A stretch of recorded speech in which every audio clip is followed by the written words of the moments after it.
안녕하십니까. 계속해서 대구에서 전해드리겠습니다. 대구와 경북 지역은 오늘 구름 많은 가운데 다소 쌀쌀한 날씨를 보였습니다. 낮 최고 기온이 대구 13.6도, 구미가 15.6도, 안동 14.7도, 포항 11.3도로 평년보다 6도가량 낮았습니다. 내일은 구름 많다가 밤부터 흐려지겠습니다. 내일 대구의 아침 최저기온 5도, 낮 기온은 20도까지 오르겠습니다. 한편 4.13 총선 당일인 모레 새벽부터 늦은 오후까지 대구와 경북 지역에 5에서 30mm의 비가 오겠습니다.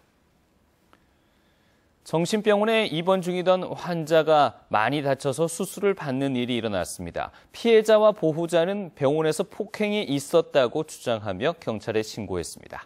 김은혜 기자가 보도합니다. 우울증 치료를 위해 대구의 한 정신병원에 입원했던 64살 이모 씨. 지난달 24일 왼쪽 어깨뼈가 부러지는 전치 10주의 골절상을 당해 종합병원으로 후송돼 수술을 받았습니다. 2주가량 지났지만 왼쪽 팔은 퉁퉁 부었고 시커먼 멍자국도 남아 있습니다. 이 씨는 흡연 문제를 두고 정신병원 보호사 A씨와 실랑이를 벌이던 중 폭행을 당했다고 주장합니다. 자꾸 때리길래 맥스리를 잡으려고 손을 탁 들었어요. 너게 고마 이 손을 그랬는가 보지. 고마 이 손을 등 때 딱 갖다 붙이고 팍 때려보는 거야. 팩터리 보고 다리를 탁 끄던 게 내가 탁 넘어갔지. 그러면 막죽 바르는 걸 때리는지 바르는지. 병원 측은 흥분한 환자를 제어하는 행동만 있었을 뿐 고의적인 구타나 폭행은 없었다는 입장입니다. 정신과에서 처방받은 약을 장기간 복용할 경우 골밀도가 낮아지는 부작용이 나타나는데 뼈가 약해진 환자가 몸부림을 심하게 치다가 다쳤다는 겁니다. 환자가 직원의 머리를 이렇게 잡고 당기려면 사실 보통 사람도 정상 사람도 두 팔목을 잡잖아요. 넘어서 잡고 있는 상태에서 이렇게 자기는 빠져나가려고 확 뒤틀고 이러다 보면은 근육에 순간적으로 무리한 힘이 쥐어져서. 양측의 주장이 엇갈리고 있는 가운데 피해자 측의 신고를 받은 경찰은 병원 내 폭행과 인권 침해가 있었는지 수사할 예정입니다. MBC 뉴스 김은혜입니다. 20대 총선을 이틀 앞둔 오늘 새누리당은 서청원 최고위원과 조윤선 전 여성가족부 장관 등이 나서 대구 접전 지역인 수성을 이인선 후보와 달성군 동구갑, 북구을 등 경합과 열세 지역의 지원 유세를 이어갔습니다. 또 정홍원 전 국무총리도 오늘 오후 달성군 추경호 후보 지원 유세를 벌였습니다. 수성갑 더불어민주당 김부겸 후보와 달성군 더민주 조기석 후보도 각각 수성구 일대와 달성군 다사읍 일대 아파트를 돌며 막판 지지세 구축에 나섰습니다. 또 북구을 무소속 홍일학 후보도 어젯밤 자정부터 시작한 72시간 대작전을 오늘도 이어가면서 표심을 공략하고 있습니다. 새누리당 공천 파동 탓에 무소속으로 출마한 유승민, 류성걸, 권은희 후보는 오늘 합동 기자회견을 갖고 무소속이라는 외로운 처지를 국민 소속이라는 자긍심으로 바꿔주셨다며 소중한 한 표를 행사해 줄 것을 당부했습니다.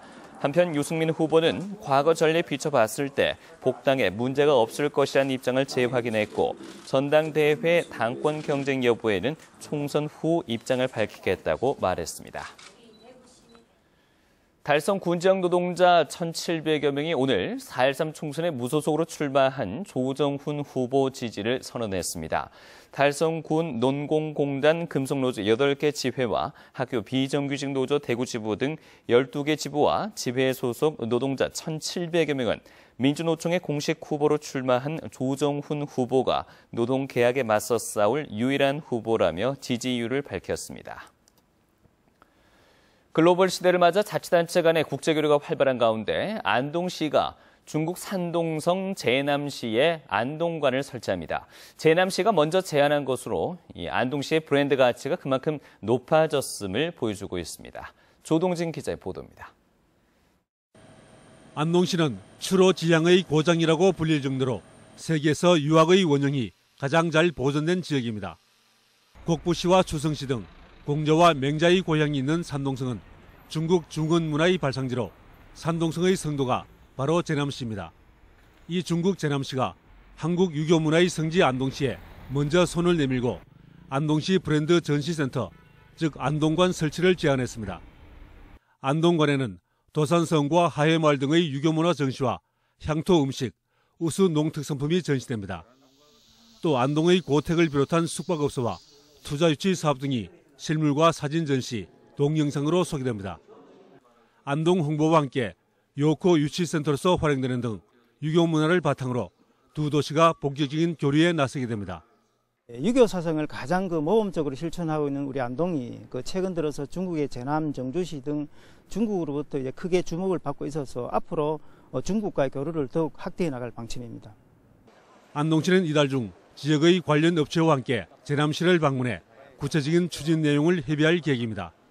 특히 양도시는 대구시와 제남시 간에 4월부터 전세기가 운항되면서 더욱 활발한 교류가 전망됩니다. 안동시는 중국과의 교류와 함께 세계 역사도시연맹과 세계 건강도시연맹, 세계물위원회 회원도시로서 활발한 국제교류를 전개할 계획입니다. 경북도청을 품은 안동시가 중국까지 품으며 국제도시로서의 위상을 높여가고 있습니다. MBC 뉴스 조동진입니다. 지난달 한 기업농가 외국 자본이 상주에 대규모 유리 온실을 지어서 토마토를 생산하겠다고 투자 양해각서를 체결한 데 대해서 농민회 경북연맹은 오늘 경북도청 앞에서 기자회견을 갖고 사업 중단을 촉구했습니다. 농민회는 대기업의 농업 생산 분야 진출은 중소가정농의 몰락을 가져올 뿐 아니라 농민 생존권에 심각한 위협이 되는 사안이라며 이 사업에 121억 5천여만 원의 예산을 지원하는 것은 말도 안 된다고 주장했습니다. 대구와 경북 지역의 주택사업 체감 경기가 좋지 않은 것으로 나타났습니다. 주택산업연구원이 조사한 이번 달 전국 주택사업 환경 전망지수를 보면 대구 79.3, 경북은 76.6으로 기준치 100을 많이 밑돌았습니다. 주택산업연구원은 하반기 주택시장의 불안이 반영됐고 호황이었던 지난해 수준을 회복하지 못할 것으로 분석했습니다. 경상북도가 관광과 에너지, 신성장 동력 산업과 도청 신도시권 투자 유치를 강화해서 민선 6기 투자 유치 목표 30조 원을 달성할 계획이라고 밝혔습니다. 지금까지 대구였습니다. 고맙습니다.